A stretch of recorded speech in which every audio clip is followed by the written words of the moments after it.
Title: The Seat They Tried to Take. It happened so quickly, almost too fast to comprehend. Before she could speak, a man in a navy blazer with an airline badge on his lapel grabbed her gently but firmly by the arm. "This area is for first-class passengers only," he said, loud enough for at least a dozen people in the terminal to hear. Cassandra Taylor didn't argue. She simply extended her hand and offered her boarding pass, Seat 1A, clearly marked and verified. He glanced at it, frowned, and without an apology, murmured, "We'll need to reconfirm," already motioning for security. Within moments, the scene was set. A black woman, standing silently in a premium boarding zone, was escorted away like a criminal. No outburst. No cause. No reason. The white man behind her, no boarding pass visible, was let through without a question. No one at that gate, not the smirking supervisor, not the uniformed agents, not even the silent bystanders, realized who Cassandra was. Not just another traveler. Not someone who bought her way into luxury. Cassandra Taylor was the majority shareholder in the investment firm that held substantial power over this very airline's board. And the downfall was already in motion. It was just past 6:15 a.m. at JFK International Airport, still early enough that the air inside Terminal B carried the quiet urgency of polished shoes and clacking heels. Cassandra, clad in a sleek black coat, a minimalist wool blend, with a leather briefcase in one hand and calm precision in her step, walked with the experience of someone who'd passed through more international gates than most staff had attended. She wasn't here for indulgence. She was en route to Zurich, scheduled for an 8:10 a.m. flight, where she'd share a closed-door meeting that would decide the fate of a multi-billion-dollar asset realignment in European tech. The day should have been simple, but something was off the moment she approached the first-class counter. The attendant didn't look her in the eye. He didn't scan her pass or ask for ID. He simply glanced at her skin, then gestured to the far left. "Economy's down there."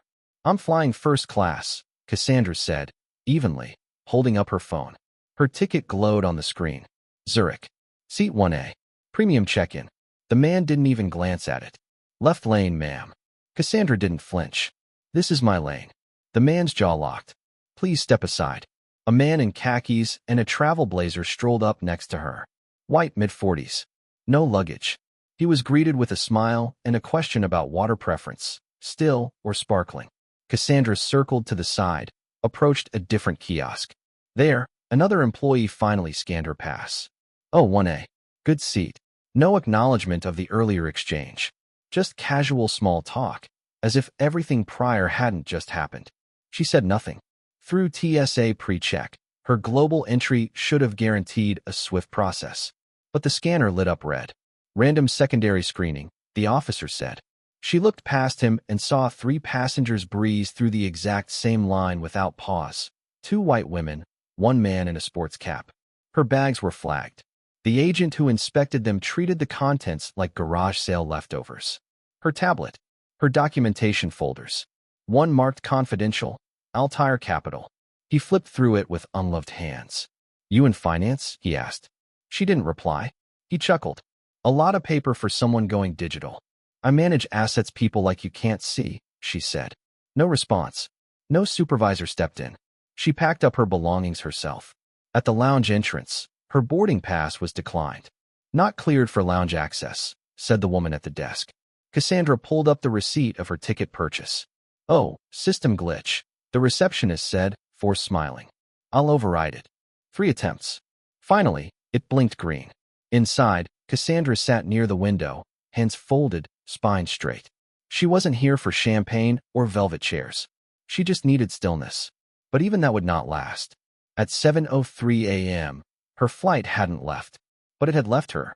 The digital manifest no longer displayed her name. The gate door was closed. She made her way to a kiosk, typed in her confirmation. The machine spat out a boarding pass, seat 32B. Middle seat. Back of the plane. She stepped away slowly, checking the seating map. Lavatory adjacent. Overflow zone. A deliberate move. She returned to the desk. "Ma'am, we'll escalate this," the new agent said, typing aimlessly. "But the manifest's locked." "Unlock it." "We don't have that kind of access." "Then get someone who does." A slip of paper. A phone number. Cassandra ignored it. "I'm not calling anyone." "Fix it." No one did. At the dining corner, the same meal she'd requested days in advance, gluten-free, dairy-free, low sodium, was gone. Another man, a vegan traveler, was handed the exact order. "That's my meal," she said. "It was specially requested," the host replied. No seat, no lounge, no food. They weren't denying her privileges. They were deleting her presence. Her bag was seized for exceeding carry-on dimensions. No notice, no tag, no process. She found a bench, pulled out her phone. No call, just strategy. This was no longer a delay. It was design. They were erasing her one protocol at a time. Then came the watch. Security approached her again, this time flanked by 2 airline reps. Her platinum wristwatch didn't match inventory databases. "Are you accusing me of theft?" she asked. "No, just verifying." "You don't get to verify what you don't own," Cassandra snapped. They backed off, but the tension stayed. A young male staffer asked her to move from a chair near an outlet. "That's for business travelers. I am one." Not on the manifest. No signage. No explanation. She moved to a broken outlet further away. This was not inconvenience. This was calculated exclusion. A water cart rolled by. It skipped her. She asked politely. "You're not on the priority list," the staffer replied. "We've been told to be selective." Her phone buzzed. Zurich preparations confirmed. Contracts aligned. Meetings set. Except she wasn't moving. Even vending machines declined her card. Every time she tried to step back into her identity, the system blocked her, digitally, procedurally, physically. A man muttered, "Always a problem, huh?" Cassandra didn't respond. By the time her bag was returned, soiled, bent, and tampered with, it didn't matter. Her documents were damaged. Her personal effects violated. She filed a complaint. The system rejected it. Flagged. Code 37C. Special attention. Back at the gate, she tried once more. "Miss Taylor, you've been flagged. Can't let you board." Trent, the supervisor, said coolly. "You downgraded me. Illegally." "Ma'am, we're asking for cooperation." A hand touched her shoulder. Lightly, but with finality. "Don't touch me," she said, stepping back. Quiet, but firm. Security boxed her in. The final act wasn't explosive. It was suffocating. But Cassandra Taylor didn't scream. She dialed. 2 words, "It's time." On the other end, confirmation. Action. Full withdrawal. Sovereign fund. Block all negotiations. Effective immediately. She walked to the nearest help desk. Dropped a folder. To Leonard Pierce, VP of International Ops. Urgent. Inside, internal behavior audits. Timestamped. Verified. Her investment firm didn't just hold equity. It held oversight. It held the future of this airline's entire operational structure. 20 minutes later, red alerts blinked across internal systems. Manual review. Massive financial withdrawal. Stock impact projections. Loss estimates. $615 million. Back at the gate, Trent smiled as if nothing had changed. He was called to Boardroom B. There, 3 regional executives and a legal advisor handed him a folder. "Do you know who Cassandra Taylor is?" one asked. "She's been a problem all morning," he said. "She's not a problem," the man corrected. "She's your employer." The evidence laid out: discrimination, data logs, internal flagging, false reassignments. 2 choices: resign or be publicly named. By noon, the company had grounded all flights. Press releases failed. Shares plummeted. Contracts canceled. Cassandra never flew with them again. She didn't have to. Her flight had already changed everything in the days that followed. The media scrambled. Not just because a high-profile investor had grounded a major airline with a single phone call, but because no one saw it coming. There had been no televised tirade, no live-streamed confrontation. Just a name. Cassandra Taylor. A figure who had always preferred action over attention. While headlines debated the implications of her stand, investor brings airline to knees over discrimination allegation, systemic bias exposed in silent rebellion. How one passenger changed everything without say. In a word, Cassandra remained absent from the interviews. Her statement, when issued, was a mere 2 sentences long. Equity is not a favor. It is the foundation. When access becomes conditional upon appearance, the entire structure must be dismantled. We've begun. The fallout was swift and surgical. The Department of Transportation launched an independent review of Havanair's airport practices and internal flagging system. Congressional committees subpoenaed internal communications.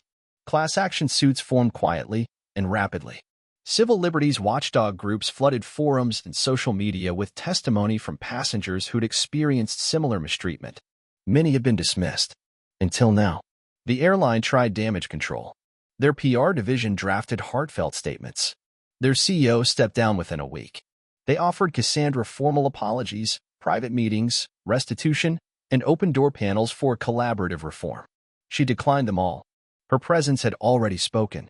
By the end of the fiscal quarter, Orion International, the parent company to Havenire, had dissolved 2 of its regional subsidiaries. A third entered merger negotiations under heavy scrutiny. Stockholders held emergency votes to restructure leadership. And one by one, those who once whispered instructions like flag her, reassign her seat, block lounge access, disappeared quietly into forced resignations and non-disclosure agreements. Cassandra, meanwhile, continued her work. She redirected her team's focus to aviation compliance infrastructure, funding third-party oversight groups to embed within airport systems, not to police, but to witness, to record, to verify. Her actions set off a ripple effect in industries beyond aviation. Other transportation sectors, luxury cruise liners, high-speed rail companies, even automotive rideshare apps, suddenly found themselves reevaluating internal labels, demographic profiling algorithms, customer treatment protocols. Because what Cassandra Taylor had exposed wasn't an outlier. It was a blueprint. The same system that had demoted her, ignored her, erased her, existed in boardrooms, in hiring practices, in promotions denied without explanation. She had simply peeled the curtain back in a place visible enough to force a reckoning. 6 months later, Cassandra stood at the edge of a different terminal, Geneva this time. She wore the same coat, the same quiet confidence. A young staffer approached, nervous but composed. "Miss Taylor, your car is ready." "Thank you," she said gently. The girl hesitated. I wanted to say, what you did back home. It mattered." Cassandra turned to her fully. "It still matters," she said. "But only if others carry it forward." The girl nodded, understanding more than she could say aloud. Cassandra stepped into the waiting black sedan, windows tinted, and disappeared into the early Swiss morning. Inside the terminal, a group of executives from a regional airline sat reviewing a training module, one written in part by Cassandra's compliance firm. The module's title, "Bias is Not Invisible. It's Just Unchallenged."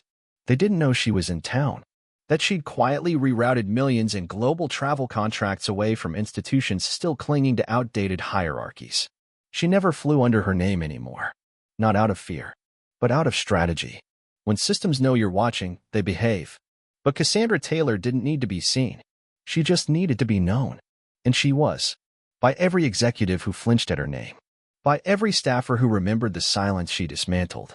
By every passenger who'd ever been asked to move without reason. Her legacy wasn't loud. It was lasting. And in an industry built on movement, she made sure one truth never stood still again. You can't erase someone who refuses to vanish. The sky belonged to everyone now. And Cassandra Taylor made sure it stayed that way. The end.